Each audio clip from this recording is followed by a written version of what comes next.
Hey guys, Danny Johnson here, and today we're going to be looking at our DeWalt Air inflator. This is corded or battery operated, so you can do either, which is really nice, and we'll be demonstrating this today. This is going to be a great tool for having at job sites or while you're traveling or even around the house. Now this one is tool only, so that means that it's not sold with the battery. You would have to use the cigarette lighter that's given. So just keep that in mind as you're purchasing it, but it does have the DC attachment cigarette lighter for the car, and it is AC compatible, but it does not come with that plug. So just keep that in mind. Looking at some of its specifications, it will do 3 to 160 psi on the high pressure hose. The high pressure hose will also do half of a cubic foot per minute. So the standard cubic feet per minute is the SCFM. As for the high volume side, it will do 11.2 cubic feet per minute. The sound is 77 decibels, which isn't too bad, and it weighs 5.5 pounds, so it's not too heavy. The model we're looking at today is the DCC020IB, and I'll put a link in the description where you can find it on my Amazon affiliate page. So we'll go ahead and open this up. It does have an operator instruction manual, and a lot of that does cover the battery, so make sure you read through that for all the hazards, and especially if you have other questions that I don't cover or something that I miss. So my first impression with this, when I go to turn it on, is I really like the display that comes up. It's very visible, and it looks really nice. It has a light on the side of it too, which is very good for if you're on the side of the road in the dark, so that's very helpful. And on the right hand side, we're going to have a dial, so you're going to set the pressure that you're looking for, and it's really cool that this will turn off when it hits that PSI. So if you forget and you have it plugged in, you're not going to overinflate anything. So I found that feature is very useful, and you'll see that later in the video as well. So this has a high pressure hose on the left, and on the right it's a high volume.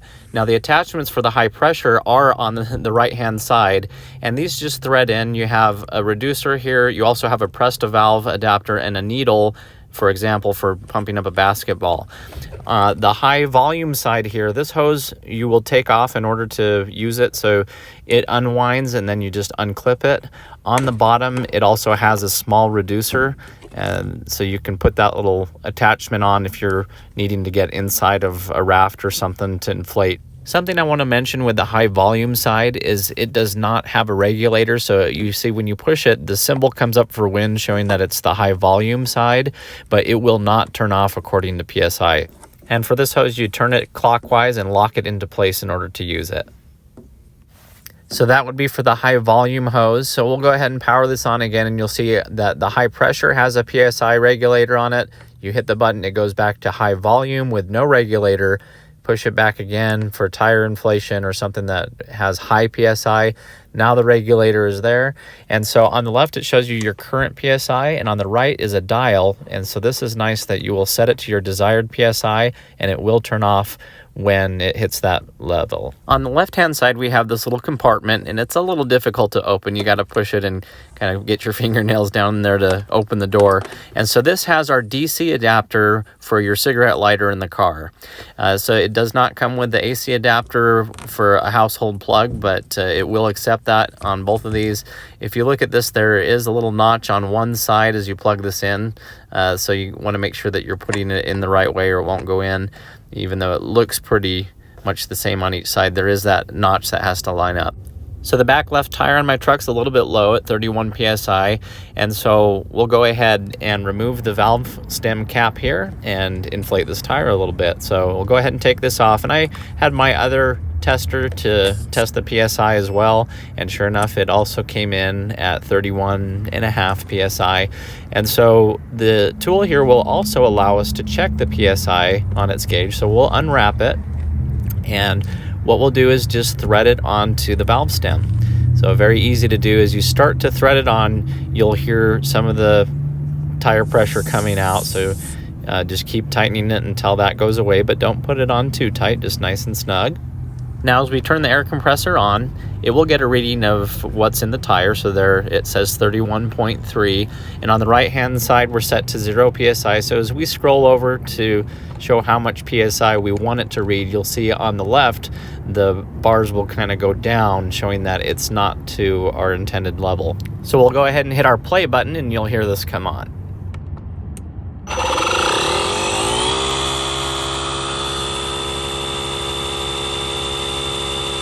This should be about 77 decibels is what they say, and so it's not incredibly loud, but it is an air compressor and it is loud. And this is an idea of kind of how fast it's filling.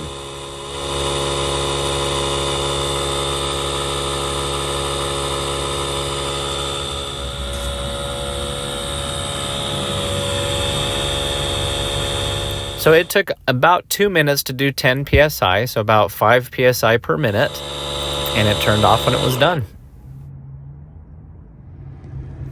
Now looking at our fuel gauge for the battery, this is a 5 amp hour battery, and we're still all 3 bars and did pretty well, so I think that battery would fill up all 4 tires no problem. We went ahead and unthreaded this to have this come off. And checking the tire PSI rating for cold pressure, it should be for the front 30 PSI and the back 33 PSI. And so we overinflated this just to kind of show with high pressure how the air compressor would do. So we put it back down to the 33 PSI that it should be. On the side, here's that door again. We're gonna go ahead and see how long our cord is, because my question was, will it reach from the back tire all the way into the front of the vehicle if we need to? And so as we laid this out, we were looking at about 13 feet of usable cord that they give you, and that really should be plenty. Maybe harder if you had a trailer or something that you were trying to get it to, so just keep that in mind. This truck has an outlet here in the back, and so we can just plug it in here. As well, it has the outlet on the front, and it had no problem reaching either of these. Now, something to note though is, in order for you to get power on some of these without the battery, sometimes you do have to turn the ignition to accessory. Some vehicles you can plug a cigarette lighter in, no problem. This particular vehicle, I did have to turn it on to at least accessory for that to work. I did have some trouble bunching this back up in there. It's pretty tight once it's unwound, so just keep that in mind. So hopefully you enjoyed the video. Please check the video description. I have a full playlist of the other tools that I've reviewed. If you're new to the channel, please feel free to subscribe. Thanks, guys.